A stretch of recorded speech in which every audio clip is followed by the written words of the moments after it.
जानते हैं, किस नाम से जानते हैं? जेनेटिक्स। हिंदी में बोलते हैं इसको भाई अनुवांशिकी। क्या बोलते हैं? अनुवांशिकी। ठीक है, क्या बोलते हैं? अनुवांशिकी। और ऊपर वाले का हिंदी अर्थ क्या हो जाएगा? क्या हो जाएगा भाई? वंशागति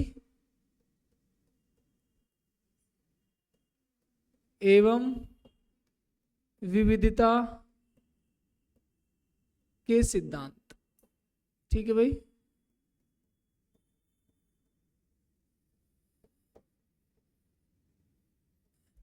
ये अपना चैप्टर है। अब आप देखो इस चैप्टर में जो इसका नाम है वहां पर आपको दो वर्ड दिखाई दे रहे हैं, एक दिखाई दे रहा है इनहेरिटेंस, एक दिखाई दे रहा है वेरिएशन, और उसके जस्ट नीचे लिख दिया मैंने जेनेटिक्स। कुछ तो अंतर होगा, कुछ अंतर है क्या इनमें? बताओ। इनहेरिटेंस से तो सिंपल सिंपल सा मैं आपको बताऊं तो जेनेटिक्स क्या है, तो जेनेटिक्स आपका स्टडी ऑफ इनहेरिटेंस। किसकी? Study of inheritance and variation. Inheritance and variation. तो इनहेरिटेंस एंड वेरिएशन का जो अध्ययन है उसी को मैं क्या कहता हूं? जेनेटिक्स कहता हूं। ठीक है, यानी वंशागति, वंशागति एवं विविधताओं। ठीक है भाई,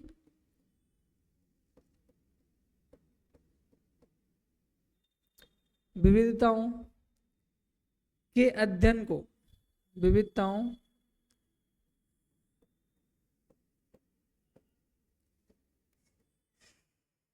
के अध्ययन को अनुवांशिकी कहते हैं। क्या कहते हैं भाई? अनुवांशिकी कहते हैं।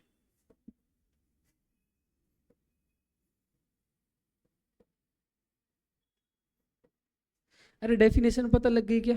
अनुवांशिकी क्या होता है, इसकी एक परिभाषा मैंने लिख दी आपको। क्या लिखा? Study of inheritance and variation. ठीक है, अब सर हमें ये तो बताओ इनहेरिटेंस क्या होता है और वेरिएशन क्या होता है। पहले ये तो पता लगे इनहेरिटेंस और वेरिएशन क्या है, तब मैं पता करूंगा कि मैं इसके इन मतलब अनुवांशिकी के अंदर में इन चीजों का अध्ययन कर रहा हूं। तो नेक्स्ट है मेरे पास इनहेरिटेंस। एंड इनहेरिटेंस क्या होता है? तो आप बेसिकली देखो, इनहेरिटेंस का मतलब होता है भाई इनहेरिट करना। क्या होता है? इनहेरिट करना। क्या होता है भाई बताओ? इनहेरिटेंस क्या होता है?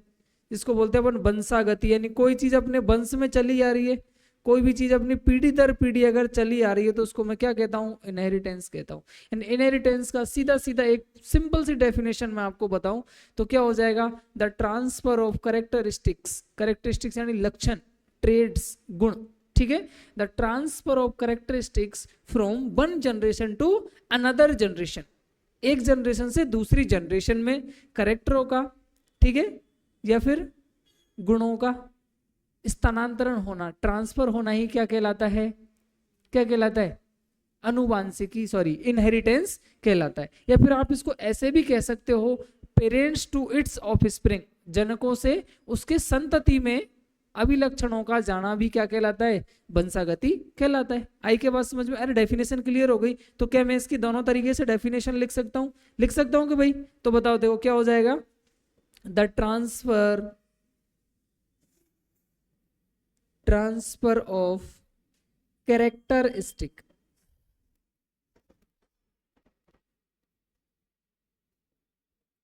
Transfer of characteristics from parent to offspring. या फिर आप इसको ऐसे भी लिख सकते हो, और वन जनरेशन टू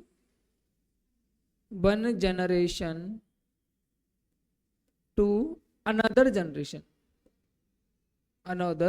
जनरेशन।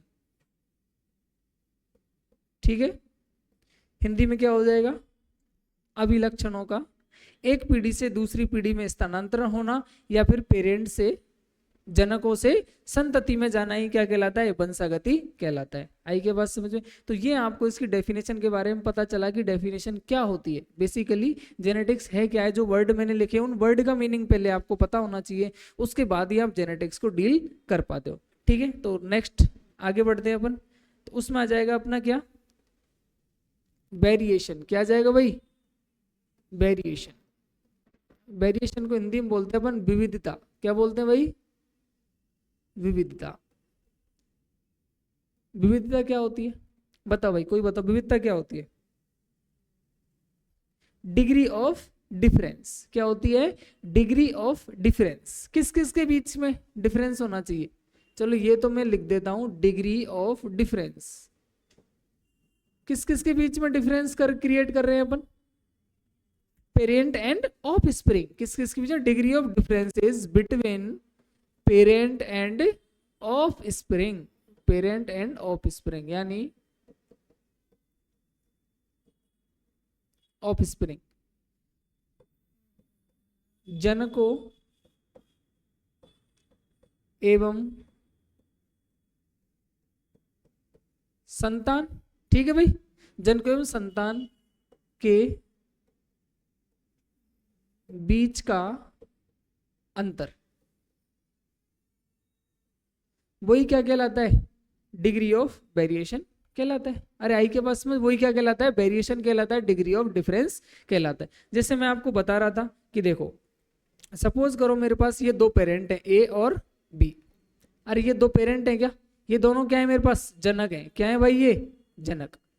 ठीक है, ये दोनों जनक हैं, पेरेंट है, ए पेरेंट और बी। सपोज करो इसको मान लिया मैंने मेल, इसको मान लिया फीमेल। इन दोनों से एक ऑफस्प्रिंग प्रोड्यूस होता है। क्या प्रोड्यूस होता है भाई?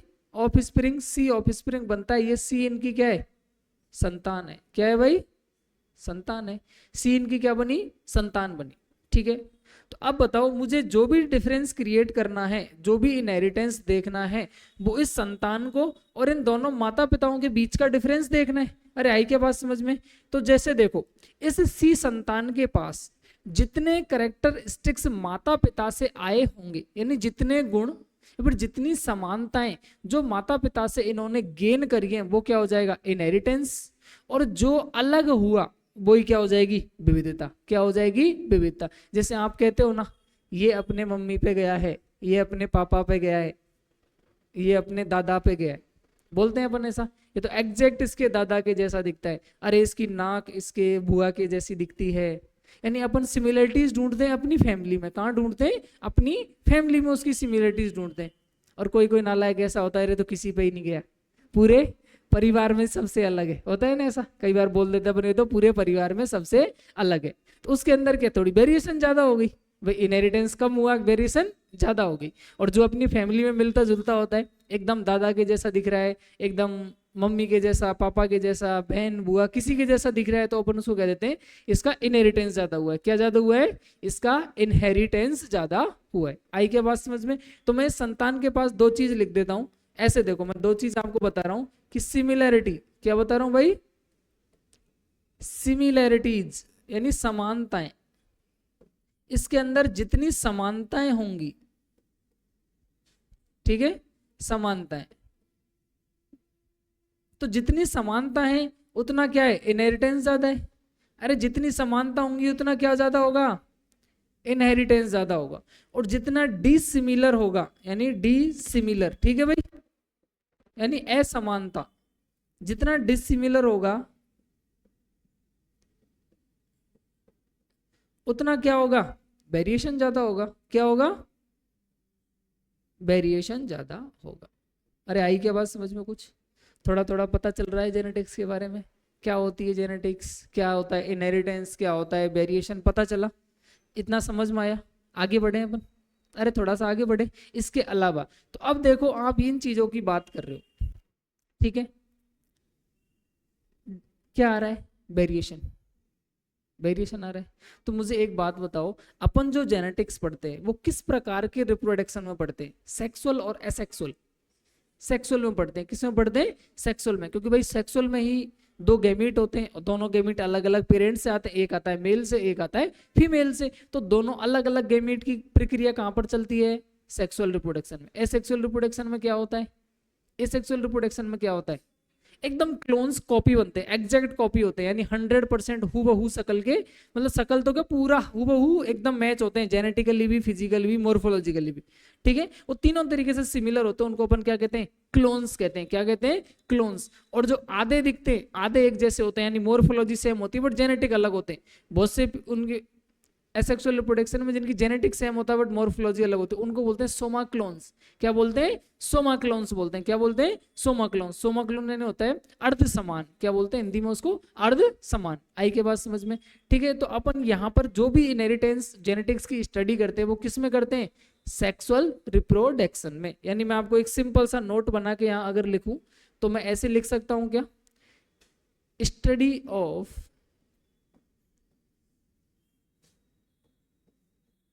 genetics occurs with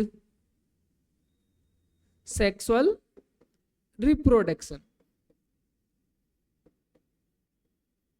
अरे भाई सेक्सुअल रिप्रोडक्शन के साथ ही तो पढ़ते हैं, वो सेक्सुअल रिप्रोडक्शन की वजह से क्या आती हैं, वेरिएशंस आती हैं। क्या आती हैं, वेरिएशंस आती हैं। अब मुझे एक बात बताओ, सेक्सुअल रिप्रोडक्शन में ऐसा क्या होता है, सेक्सुअल रिप्रोडक्शन में ऐसा क्या होता है कि अपने को वेरिएशंस दिखाई देती है, क्या होता है, माइटोसिस होता है, मियोसिस होता है, मियोसिस होता है। अभी आप माइटोसिस बोल रहे थे, माइटोसिस नहीं होता, क्या होता है, मियोसिस होता है, जिसको बोलते हैं अर्धसूत्री विभाजन। क्या बोलते हैं, अर्धसूत्री विभाजन। यानी इसका भी कारण है, क्या कारण है, इसके अंदर माइटोसिस होता है। क्या होता है भाई, माइटोसिस। तो मैं लिख दूं क्या नीचे, ड्यू टू माइटोसिस, किसकी वजह से, sorry meiosis, due to meiosis. ठीक है, मियोसिस की वजह से, क्योंकि मियोसिस में क्या होता है, रिडक्शन डिवीजन होता है। क्या होता है, रिडक्शन डिवीजन होता है,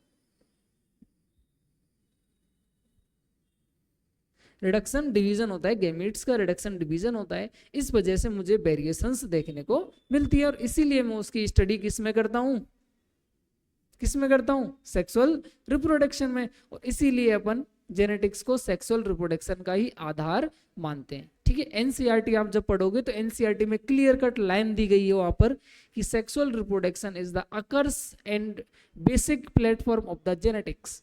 एनसीईआरटी में लाइन लिखी हुई है, आप जब एनसीईआरटी पढ़ोगे तो सेक्सुअल रिप्रोडक्शन ही इसका बेसिक प्लेटफॉर्म है। क्या है, बेसिक प्लेटफॉर्म। यानी सेक्सुअल रिप्रोडक्शन से ही सारी कहानी स्टार्ट होती है, किसकी, जेनेटिक्स की। किसकी होती है भाई, जेनेटिक्स की। नोट डाउन कर लो फटाफट, अगर लिखना है तो किसी को नोट डाउन कर लो फटाफट।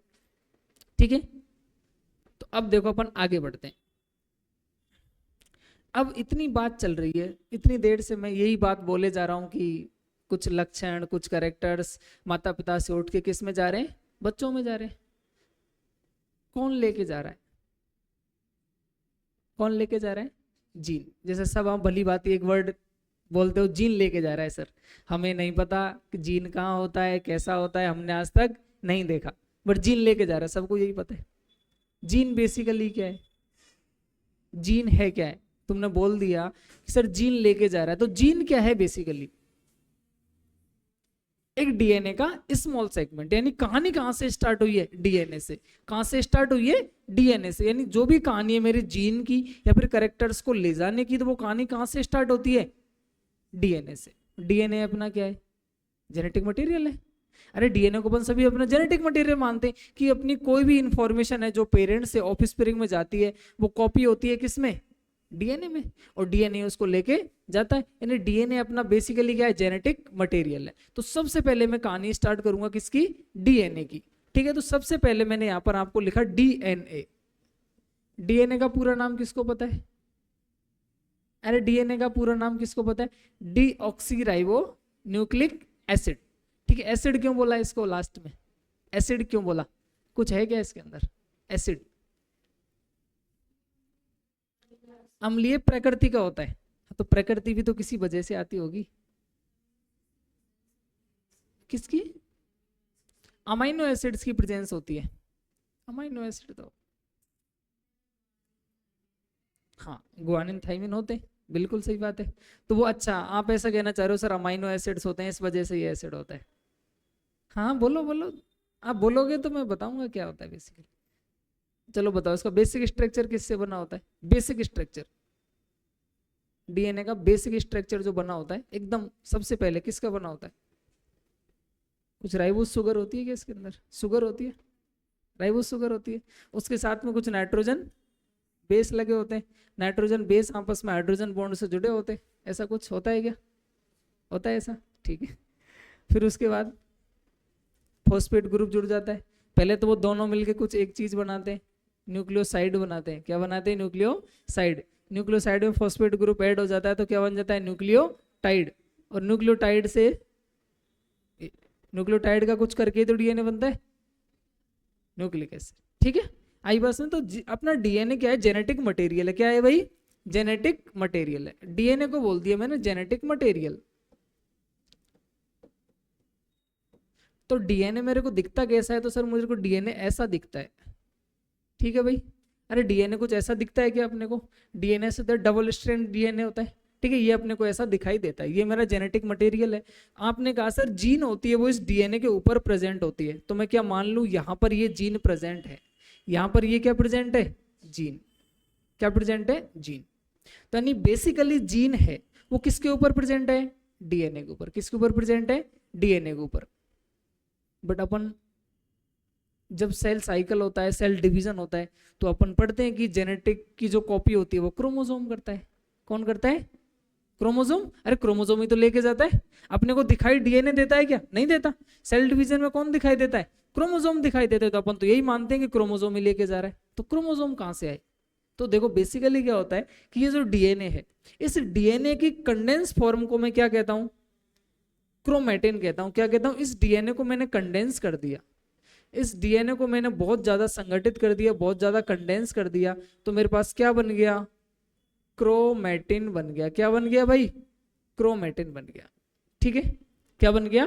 क्रोमेटिन बन गया। इस क्रोमेटिन की भी अगर मैं कंडेंस फॉर्म कर दूं, इस क्रोमेटिन को भी मैं अगर कंडेंस कर दूं, तो मेरे पास क्या बन जाएंगे? क्रोमोसोम बन जाएंगे। क्या बन जाएंगे भाई? क्रोमोसोम। ये क्या बना मेरे पास? क्रोमोसोम बना। क्या बना भाई? क्रोमोसोम। अरे बात समझ में आई क्या कुछ? ये क्या है? क्रोमोसोम। हिंदी में बोलते हैं गुणसूत्र। क्या बोलते हैं भाई?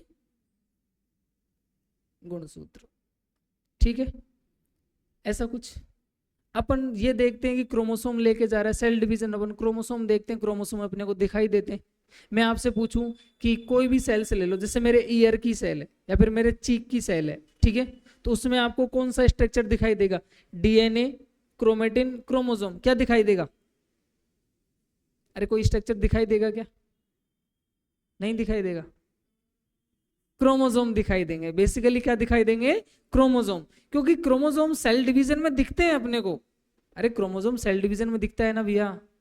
श्योर हो? दिखता है, हाँ। डीएनए नहीं दिखेगा, क्रोमेटिन नहीं दिखेगा, कौन दिखेगा? क्रोमोसोम दिखेगा। तो अब एक बात बताओ, जो जीन डीएनए पर प्रेजेंट थी, क्या वो क्रोमेटिन पे भी है? अरे है या नहीं है? क्योंकि बेसिकली मैंने डीएनए को कॉम्पैक्ट करके ही तो क्रोमेटिन को बनाया है। क्योंकि इतना बड़ा डीएनए इतनी छोटी सी सेल में कैसे आएगा? आप खुद भी देखते हो अपने घर पे अपन जो धागा लपेटते हैं, ऊन देखिए घर में, ऊन जिसकी अपनी मम्मी दादी वगैरह वो बिछौने बुनती रहती है, वो देखा है सबने? उसकी ऊन को तुम बिखेर के पटक दो, बिखेर के पटक दो, कितनी बड़ी दिखती है। और उसको अपन सिस्टमेटिकली अगर एक गोले से में राउंड राउंड करके उसको गोले में लपेट के रख देते हैं, सिस्टमेटिक हो गई। तो ऐसे ही मेरे पास ये जेनेटिक मटेरियल एकदम बिखरा हुआ पड़ा है। क्या पड़ा है? बिखरा हुआ पड़ा है। तो इसकी लेंथ बहुत ज्यादा है, इसका एरिया भी बहुत ज्यादा इसने ऑक्यूपाई कर रखा है। सेल मेरी बहुत छोटी सी है, अरे सेल बहुत छोटी सी है, उसमें मुझे इतने बड़े डीएनए को रखना है। डीएनए की जो लेंथ होती है वो अप्रोक्स 2 मीटर की होती है। कितनी होती है? 2.2 मीटर होती है, अप्रोक्स 2.2 मीटर डीएनए की लेंथ होती है। तो मुझे इस क्रोमेटिन में रखना है। क्रोमेटिन तो बहुत छोटा होता है, बहुत छोटा होता है, तो 2 मीटर तो काफी बड़ा होता है। 2 मीटर की लेंथ को मुझे इसमें रखना पड़ेगा, तो उसको क्या करना पड़ेगा? कॉम्पैक्ट करना पड़ेगा। क्या करना पड़ेगा? कॉम्पैक्ट करना पड़ेगा, तभी इसमें आ सकता है। तो डीएनए को मैंने कॉम्पैक्ट किया। क्या किया भाई? डीएनए को कॉम्पैक्ट किया या फिर कंडेंस किया। क्या किया?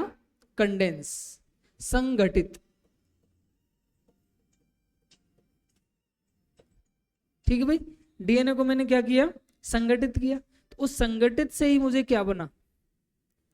अरे क्रोमेटिन बना। डीएनए को कॉम्पैक्ट या संगठित किया तो उससे किसका फॉर्मेशन हुआ, क्रोमेटिन का। और अगर मैंने क्रोमेटिन को क्या कर दूं, मैं संगठित कर दूं, क्रोमेटिन को क्या कर दूं, संगठित कर दूं, तो उससे मुझे क्या बन जाएगा, क्रोमोसोम बन जाएगा, यानी condense form of chromatin. Chromatin की कंडेंस फॉर्म से क्या बना भाई, क्रोमोसोम बना। क्या बना, क्रोमोसोम। ठीक है, तो आपकी जीन तीनों जगह प्रेजेंट है क्या, अरे डीएनए पे भी है, क्रोमेटिन पे भी है और क्रोमोसोम पे भी है। तो वो जीन जो यहाँ पर चल रही थी वो तीनों जगह आ गई क्या, देखो यहाँ पर मैं इसे येलो कलर से दिखा रहा हूँ, ये इधर दिखा दी।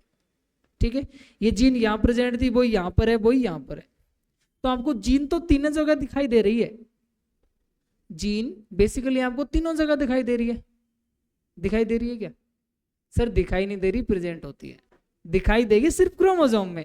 कहां दिखाई देगी, क्रोमोसोम में। क्रोमोसोम में भी कब दिखाई देगी सर, एम फेज में। जब मेरा सेल डिवीजन का एम फेज होगा, सेल डिवीजन में दो फेज होते हैं, एक होता है इंटरफेज, एक होता है एम फेज। अरे होते हैं क्या ऐसे दो फेज, बिलीव करना होते हैं। ठीक है, दो फेज होते हैं, 11th क्लास के एनसीईआरटी उठा के देखना, उसमें लिखा हुआ है सेल डिवीजन के दो फेज होते हैं, इंटरफेज और एम फेज।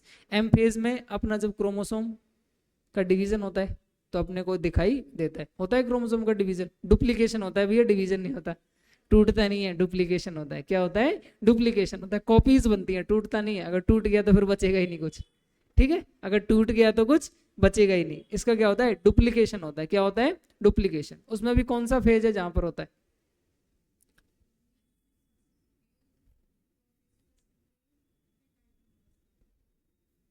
प्रोफेज फर्स्ट के पेकाइटिन में, ऐसा कहना चाह रहे हो। पैकेटिन में तो नहीं है, डुप्लीकेशन तो नहीं होता उसमें, डुप्लीकेशन तो इंटरफेज में होता है। इंटरफेज के S phase, G1 phase, G2 phase, नाम सुने। G1 फेज, G1 फेज के बाद आता है एस फेज, एस फेज के बाद आता है G2 फेज। सुना है कुछ। एस का मतलब होता है सिंथेटिक, मतलब वहाँ डीएनए का फॉर्मेशन होता है, ऐसा ही कुछ। तो डीएनए बनेगा तभी तो क्रोमेटिन बनेगा, और क्रोमेटिन बनेगा तभी क्रोमोसोम बनेगा। तो कहां पर होता है, G2 फेज में। कहां होता है, G2 फेज में। आई के बात समझ में, कहां होता है, G2 फेज में। वहां पर लिखा भी हुआ है सेंट्रियोल्स एंड क्रोमोसोम्स 2C के 4C हो जाते हैं। एनसीईआरटी में ऐसा कुछ दिया हुआ है, दिया हुआ है, देखना।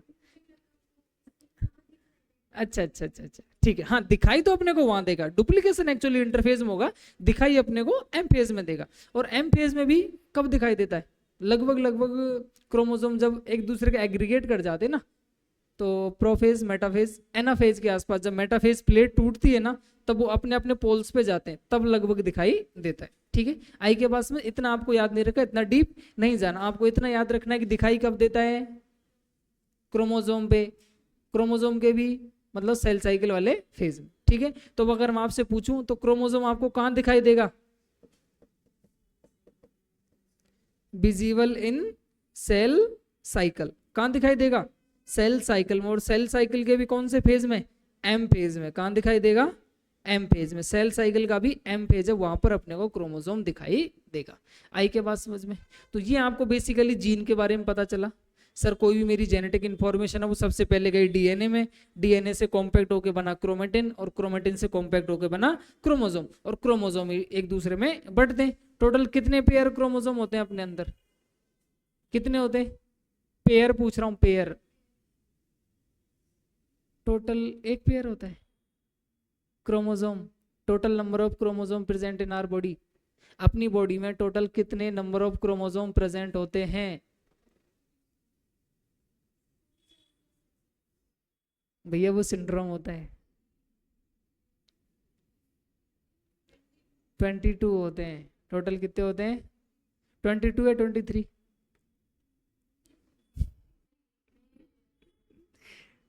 देखो मैं बता देता हूँ, ये इसलिए मैंने पेयर्ड पूछा। मैंने क्या पूछा, पेयर्ड पूछा आपसे। तो देखो टोटल होते हैं 23। कितने होते हैं, 23। उसमें से 22 होते हैं ऑटोसोम्स। क्या होते हैं, 22 होते हैं ऑटोसोम्स, और एक होता है सेक्स क्रोमोसोम। क्या होता है, सेक्स क्रोमोसोम, जिसको बोलते हैं अपन एलोसोम। क्या बोलते हैं, एलोसोम। यानी मैं इधर लिखूं, चलो मैं लिख देता हूं, इधर ही लिख देता हूं। कितने होते हैं टोटल, 23 पेयर। कितने होते हैं, 23 पेयर टोटल होते हैं भाई। कितने होते हैं, टोटल 23 पेयर होते हैं। इसमें से 22 होते हैं ऑटोसोम्स। कौन से होते हैं, 22 ऑटोसोम्स, और एक होता है अपना एलोसोम्स। कौन सा होता है? एलोसोम, जिसको तुम सेक्स क्रोमोसोम नाम से भी पढ़ते हो। अरे इसी नाम से जानते हो क्या? वो क्या होता है? Sex chromosome. ठीक है, ऐसे कुछ क्रोमोसोम की कहानी अपन ने पढ़ ली, यानी अपने को बेसिकली ये पता चल गया सर कोई भी इंफॉर्मेशन है उसको ले जाने का काम किसका? क्रोमोसोम का। कौन जाएगा? क्रोमोसोम। ठीक है, बेसिकली कौन जाएगा? क्रोमोसोम। कॉपी डीएनए में होगा, श्योर है, कॉपी किस में होगा? डीएनए में, बट उसको लेके कौन जाएगा? क्रोमोसोम। कौन लेके जाएगा? क्रोमोसोम। और क्रोमोसोम के ऊपर ही मेरी क्या प्रेजेंट है? जीन प्रेजेंट है। क्या प्रेजेंट है? जीन। तो अपन अब जीन के बारे में थोड़ी सी स्टडी करें। किसी को कोई डाउट यहाँ तक? अरे यहाँ तक किसी को डाउट लग रहा है सर समझ नहीं आया, ऊपर से चला गया? कोई डाउट हो तो पूछ सकते हो। आगे बढ़े? ठीक है, आगे अपन बढ़ते हैं। अब बेसिकली अपनी पूरी स्टडी होगी किसके ऊपर? जीन के ऊपर। सर अब हमें जीन तो बताओ होती क्या है, इतनी देर से आप जीन जीन कहे जा रहे हो, तो भाई जीन देख लेते हैं। जीन क्या है? जीन, जीन के बारे में कुछ लिखाया था मैंने, अरे बताया था कि जीन के बारे में बताओ भाई क्या होता है जीन। जीन क्या है बेसिकली? तो जीन एक स्मॉल फ्रेगमेंट ऑफ डीएनए, एक डीएनए का क्या है? छोटा टुकड़ा है। जीन क्या है मेरा? Small segment of DNA. अरे डीएनए का क्या है? एक छोटा टुकड़ा है भाई।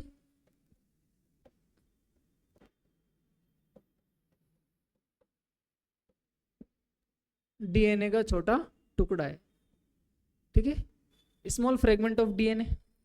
जीन की डिस्कवरी किसने करी थी? किसी को कुछ पता है क्या इसके बारे में? डिस्कवर किसने किया था जीन को, या जीन टर्म किसने दी थी? किसने दी थी भाई? जॉनसन। किसने दी थी? जॉनसन।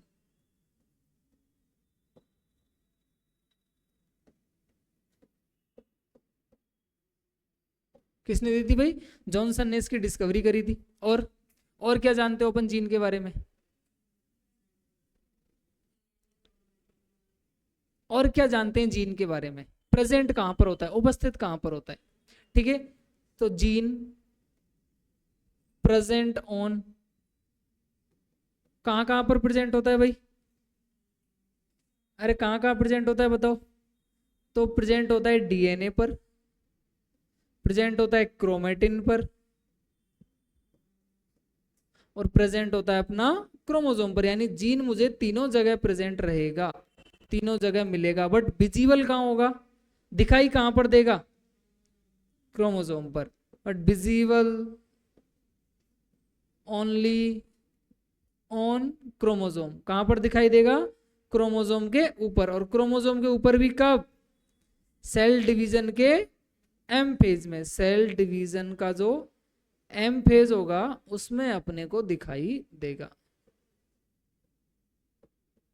अरे बात समझ में आई क्या? कुछ समझ में तो आ रहा है ना? ऐसा तो नहीं ऊपर से जा रहा है सर? ठीक है, ये अपने थोड़ा सा जीन के बारे में लिख लिया। और कुछ क्या करती है जीन? और कुछ करती है क्या?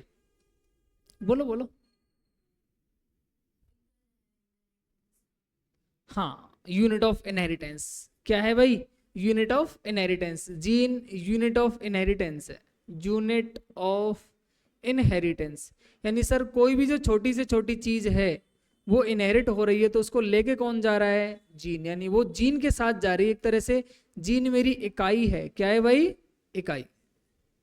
ठीक है, उस वंशागति की इकाई है। जैसे अपन कोई भी चीज पढ़ते हैं, अपन को डिस्टेंस मेजर करते हैं, तो मैं कहूंगा इतना लंबा। कैसे पता लगा? 1 किलोमीटर 2 किलोमीटर मैं कहता हूँ तो उसके पीछे किलोमीटर लगाता हूँ ना, उससे मुझे पता लगता है कि सर इतनी डिस्टेंस मेरी 1 किलोमीटर के अंदर आती है। तो ऐसे ही मुझे अगर किसी चीज का इनहेरिटेंस देखना है कि कितनी परसेंट या कितने करेक्टर मेरे पेरेंट्स से उस ऑफ स्प्रिंग में क्या हो गए? इनहेरिट हो गए, तो वो क्या, वो कौन बताएगा? जीन बताएगा। भाई जितने ज्यादा जीन उधर ट्रांसफर उतने ज्यादा करेक्टर आए हुए हैं। बात समझ आई क्या? तो बेसिकली जीन क्या है? मेरी यूनिट ऑफ इनहेरिटेंस है। क्या है? Unit of inheritance. यहां तक आपको समझ आया? अरे बताओ भाई, और कोई डाउट लग रहा है यहाँ तक? इसके आगे बढ़े अपन। ठीक है, तो इसके आगे अपन जब बढ़ेंगे तो क्या पढ़ेंगे बताओ?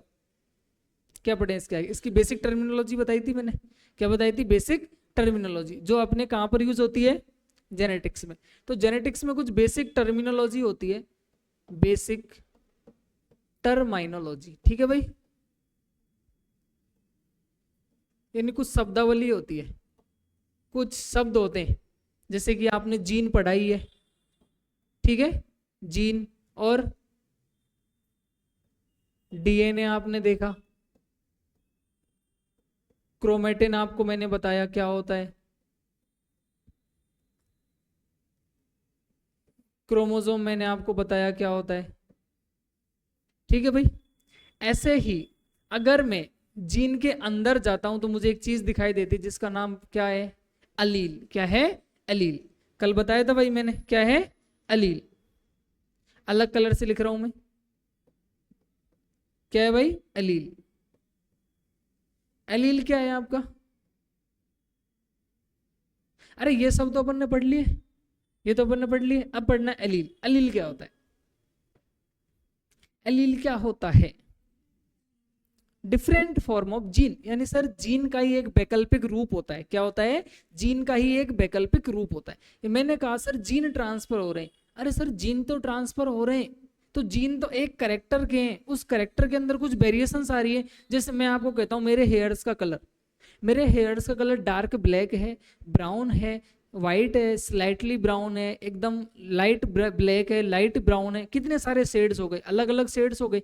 तो जीन तो मेरा एक है, हेयर कलर, उसके अंदर भी तो वेरिएशंस हैं, तो वेरिएशन कौन है? एलील है। कौन है? एलील। इसीलिए मैं कहता हूं एलील क्या है? Different form of gene, different form of gene. एक जीन का जो वैकल्पिक रूप है वही क्या होता है? एलील होता है। क्या होता है? एलील होता है। और सर जो भी मेरा करेक्टर है जो जा रहा है, जिसको कोड कर रहा है, वो कौन कोड करेगा? एलील करेगा। क्या करेगा? एलील करेगा। आई बात समझ? तो एलील की मैं डेफिनेशन क्या लिख दूं? Different form of, different form of gene. Gene की क्या है ये? डिफरेंट फॉर्म है। किस में पाई जाती है? पेयर्स में पाई जाती है। अरे पेयर्स में पाई जाती है ना, अकर्स इन पेयर। किस में पाई जाती है भाई ये? अकर्स इन पेयर, जोड़े में पाई जाती है। और क्या होती है अलील? अरे किसी करेक्टर को कोड करती है क्या? करेक्टर को कोड करती है क्या? ट्रेड को कोड करती है क्या? अरे करती है बिल्कुल यार। तो जीन कर रही है तो जीन की छोटी फॉर्म तो एलील है, तो जब जीन कर रही है तो एलील भी करेगा। यानी कोड फॉर करेक्टर, किसी को करेक्टर को क्या करेगी ये? कोड करेगी। कोड फॉर ए करेक्टर, एक करेक्टर को क्या करेगी भाई? ये कोड करेगी। ठीक है। एलील के बारे में ये मैंने आपको थोड़ा जो मोटा मोटा पॉइंट था एलील के बारे में, एलील क्या होता है बेसिकली, कैसे है, कौन कौन सी चीजें प्रेजेंट होती है, ये आपको मैंने बेसिकली बता दिया है। किसके बारे में भाई? अरे एलील के बारे में बताया कि नहीं बताया? बताया कि मैंने एलील के बारे में? ठीक है। और कुछ मैंने कल बताया था एलील के बारे में आपको? अरे और कुछ ही बताया था यार कल, बताओ। हाँ, कि जो अपने पेरेंट्स होते हैं उसमें से अपने को कितनी एलील्स आती हैं, तो दोनों पेरेंट्स से कितनी आती हैं? एक एक। अरे दोनों से क्या आती है? एक एक आएगी मेल से, एक आएगी फीमेल से। दोनों पेरेंट्स से, यानी मेल और फीमेल जो पेरेंट्स होते हैं उन दोनों से क्या आएगी? एक एक आएगी। और एक मिलके क्या हो जाएंगे? दो। तभी तो मैंने पेयर्स लिखा। समझ आई कोई बात? इसीलिए मैंने क्या लिखा? Occurs in pair. यानी मैं क्या कह सकता हूं? Alleles comes, one allele is come, ऐसे लिखो इसको, one allele is come from each parent. प्रत्येक जनक से मुझे कितनी एलील आती है? एक आती है। फ्रॉम ईच पेरेंट, ठीक है। अरे दोनों पेरेंट से कितनी आती है? एक एक आती है। कितनी आती है? एक एक आती है। और एक मिलके क्या हो जाते हैं? दो, और इसलिए पेयर्स में प्रेजेंट हो जाती है। ठीक है भाई, आई के बात समझ में? अब देखो एलील्स की कुछ कहानी है कि एलील्स को अगर मैं, एलील्स, ठीक है, एलील्स के हिसाब से मैं कुछ शब्द बनाता हूं, यानी कि जहां पर एक जैसे एलील प्रेजेंट होंगे उसको बोल देंगे अपन होमोजाइगस, और अलग अलग प्रकार के एलील प्रेजेंट होंगे तो उसको बोल देंगे, क्या बोल देंगे? हेट्रोजाइगस। यानी होमोलोगस यानी क्या होता है? समयुग्मजी, और हेट्रोलोगस यानी विषमयुग्मजी। ऐसा कुछ बनता है? तो देखो नहीं बनता, ऐसा बनता है भाई। ठीक है, एलील्स के अकॉर्डिंग है ये, एलील के अकॉर्डिंग। ठीक है भाई, एलील के अकॉर्डिंग, एलील के रखने के अकॉर्डिंग होता है ये। अगर मैं दो आइडेंटिकल एलील रखता हूं, क्या रखता हूं, दो आइडेंटिकल एलील और टू डिफरेंट एलील।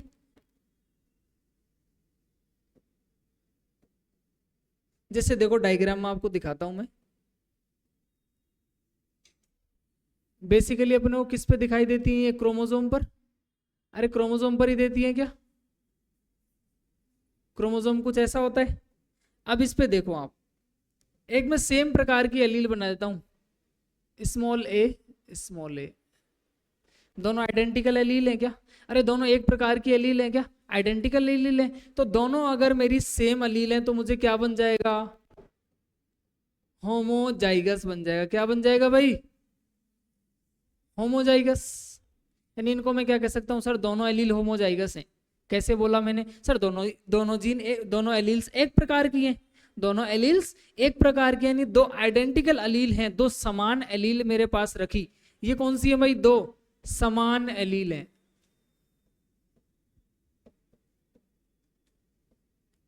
दो समान एलील है। तो जब दो समान एलील मैंने रखी तो क्या बन गया, होमोजाइगस बन गया। क्या बन गया, होमोजाइगस। और अगर दो मैं डिफरेंट एलील्स रख देता हूं, दो क्या रख देता हूं भाई, डिफरेंट एलील रख देता हूं। दो डिफरेंट एलील अगर मैं रख दूं तो क्या बन जाएगा, अरे क्या बन जाएगा, दो डिफरेंट रखूंगा तो हेट्रोजाइगस। क्या बन जाएगा, हेट्रोजाइगस। हेट्रोजाइगस को हिंदी में क्या बोलते हैं,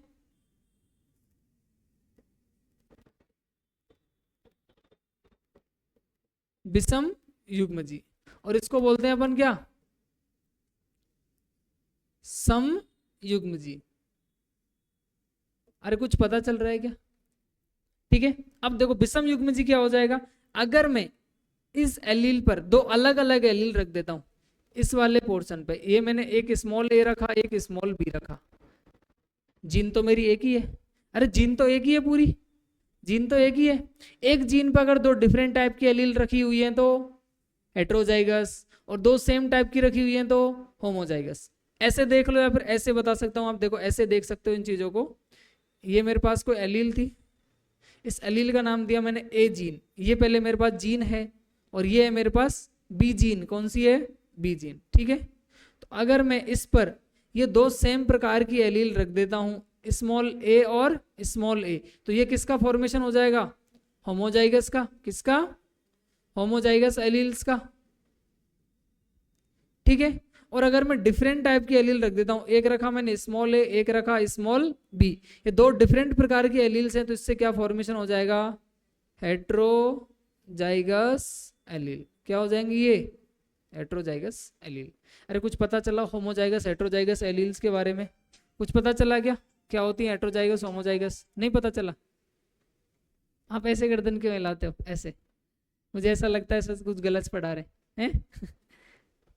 पता लगा, अच्छे यस और नो जानते हो ना, कौन सी बोन करवाती है यस और नो, कौन सी बोन होती है जो यस नो करवाती है अपने से, बिल्कुल सही, एक्सिस और एटलस। उन दोनों में से एक बतानी, उन दोनों में से एक होती है जो यस और नो,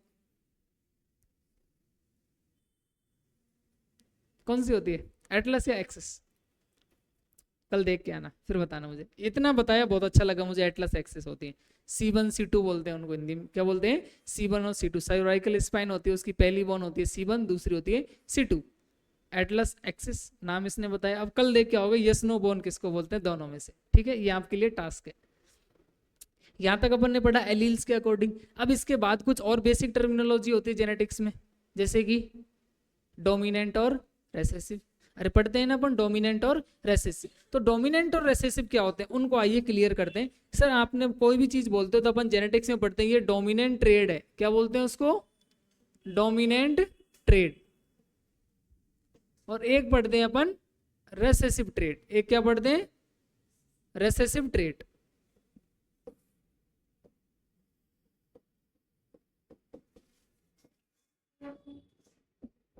सर एक होता है डोमिनेंट ट्रेड, एक होता है रेसेसिव ट्रेड। तो बताओ डोमिनेंट ट्रेड क्या होता है, जो अपने आप को एक्सप्रेस कर सके। डोमिनेंट क्या होता है, प्रभावी, हिंदी में बोलते हैं इसको प्रभावी। क्या बोलते हैं भाई, प्रभावी लक्षण, और ये क्या हो जाएंगे, अप्रभावी लक्षण। क्या हो जाएंगे, अप्रभावी लक्षण।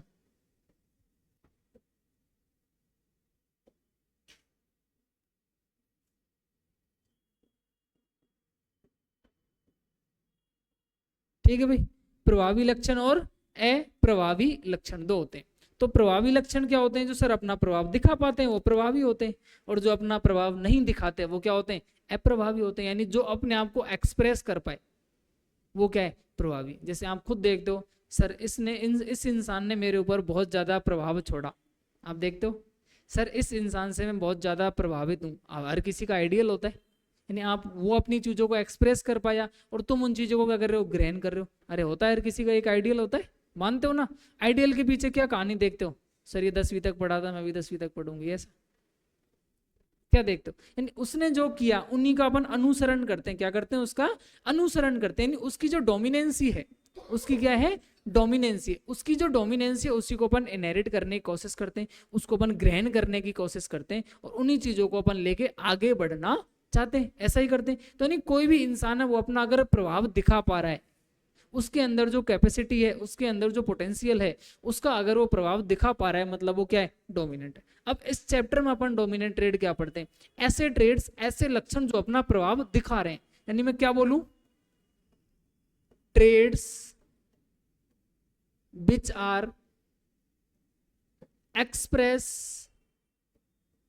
हिमसेल्फ, यानी जो खुद को व्यक्त कर पा रहे हैं,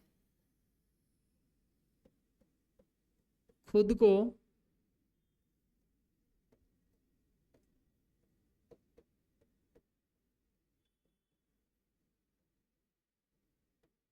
खुद को व्यक्त करने वाले लक्षण। यानी जो खुद को व्यक्त कर पा रहा है, एक्सप्रेस कर पा रहा है। तो मुझे बताओ, डोमिनेंट होने के लिए, डोमिनेंट होने के लिए मुझे एक एलील की आवश्यकता होती है, दो की आवश्यकता होती है,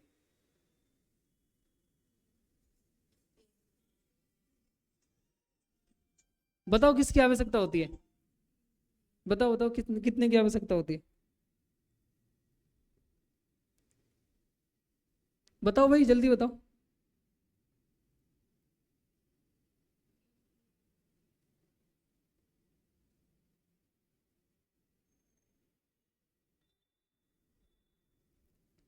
बताओ भाई कितनी एलील्स की आवश्यकता होती है मुझे डोमिनेंट दिखाने के लिए, एक या दो। क्या एक जीन डोमिनेंट हो सकती है, एक एलील डोमिनेंट हो सकती है, या दोनों दोनों एलील का डोमिनेंट होना जरूरी है, बताओ।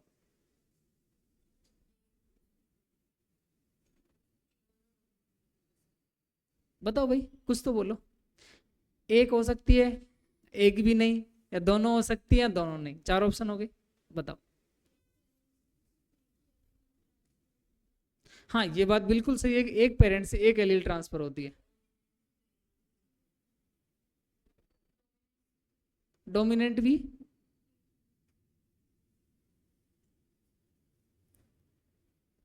बोलो बोलो। देखो मैं आपको बता, अब ये आप खुद सॉल्व करोगे। इधर देखो,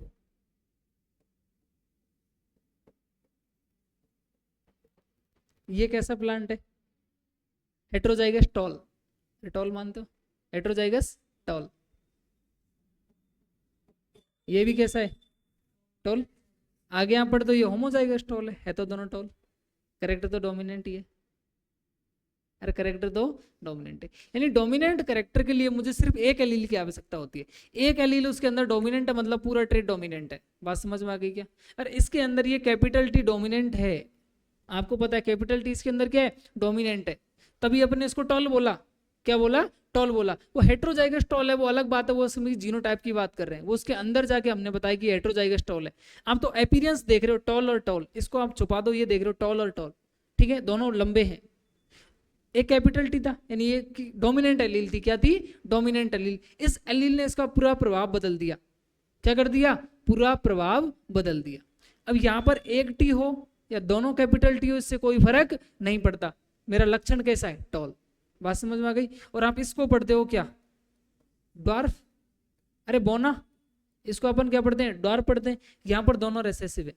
तो यानी आप ये याद रखोगे डोमिनेंट होने के लिए सर मुझे एक डोमिनेंट एलील की आवश्यकता होती है, बाकी एलील उसके अंदर कैसी रखी है मुझे कतई फर्क नहीं पड़ता। बात समझ में आई क्या? यानी डोमिनेंट होने के लिए मुझे सिर्फ एक डोमिनेंट एलील की आवश्यकता होती है। कितने की आवश्यकता होती है? एक डोमिनेंट एलील की आवश्यकता होती है, क्योंकि दो ही तो होती है सर, और दो में से एक अगर डोमिनेंट है तो वो पूरा ट्रेड कैसा है, डोमिनेंट है। और रेसेसिव के लिए मुझे दो जीन रेसेसिव होंगी, दो जब तक कॉपी में प्रेजेंट नहीं होंगी तब मैं तक उसको रेसेसिव नहीं कहूंगा। यानी आपको पता चला रेसेसिव ट्रेड होने के लिए आपको दो एलील कैसी होनी चाहिए, रेसेसिव होनी चाहिए, दो एलील्स प्रेजेंट होनी चाहिए, तब मैं उसका बता पाऊंगा कि सर ये रेसेसिव है। डोमिनेंट के लिए आपको अगर एक एलील का भी इफेक्ट पता है आप बता सकते हो कि सर ये डोमिनेंट है। बात समझ आ गई क्या? यानी आपको डोमिनेंट देखने के लिए एक एलील की आवश्यकता होती है और रेसेसिव देखने के लिए दो एलील की आवश्यकता। यानी कोई भी ट्रेड को मैं रेसेसिव डोमिनेंट, अगर वो रेसेसिव है तो मुझे दो एलील्स को देखकर ही मैं बता पाऊंगा कि ये रेसेसिव है। डोमिनेंट में एक एलील को देख के तुरंत बता दूंगा सर ये डोमिनेंट है। बात समझ आ गई क्या? अरे याद रहेगा कॉन्सेप्ट? ठीक है।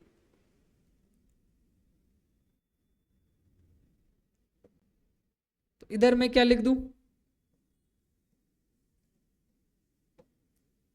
One allele is dominant. अरे एक एलील डोमिनेंट है तो उसका इफेक्ट भी क्या रहेगा, डोमिनेंट रहेगा। Effect is dominant. बात समझ में आ गई? अरे एक एलील डोमिनेंट है तो उसका इफेक्ट भी क्या रहेगा, डोमिनेंट रहेगा। इसके लिए अपन क्या करेंगे, इसका ट्रेड की डेफिनेशन क्या हो जाएगी, पहले रेसेसिव की, जो खुद को एक्सप्रेस ना करे। अरे traits which are do not express, जो खुद को व्यक्त नहीं कर पाते, एक्सप्रेस हिमसेल्फ। अब इनको जो खुद को एक्सप्रेस नहीं कर पा रहे, उनको एक्सप्रेस होने के लिए मिनिमम कितनी जीन की, कितनी एलील की आवश्यकता होती है, दो। कितनी आवश्यकता होती है, दो। ठीक है। इफ, यहां मैं लाइन लिख सकता हूं, if two copies of alleles are present, then recessive trait is visible. recessive trait is visible. अरे बात समझ में आ गई है कुछ सर? तब मुझे रेसेसिव ट्रेड दिखाई देगा। क्लियर? कोई डाउट यहां तक? सर जब तक इसमें एक एलील अगर डोमिनेंट है तो मुझे दिख जाएगा कि ये डोमिनेंट है। बात समझ में आ गई? और अगर इसमें मुझे जब तक दो एलील्स नहीं रहेंगी मुझे पता नहीं लगेगा। एग्जाम्पल में आप वही लिख सकते हो, टॉल वाला एग्जाम्पल आप लिख सकते हो इसके अंदर। अरे एग्जाम्पल में लिख सकते हो ना, ये क्या है, टॉल है, इसके अंदर एक जीन डोमिनेंट थी, इसने इसको बता दिया, ये तो टॉल है ही है, आपको पता है इसके अंदर दोनों डोमिनेंट है। यहां पर आप एग्जाम्पल ये लिख सकते हो, सर दोनों रेसेसिव थी या फिर दोनों स्मॉल आर थे, तब मुझे पता लगा कि ये डॉर्फ है। क्या है, डॉर्फ। यानी कैसा, बोना। कैसा है भाई, बोना है। अरे बात समझ में आ रही है ना? ऐसा तो नहीं है सर ऊपर से जा रहा है, समझ में तो आ रही है ना? रेसेसिव डोमिनेंट पता चल गया, पता लग गया, आगे बढ़े। अरे पता चल गया क्या? ठीक है, ये लिखो आप, लिख लिया था कल।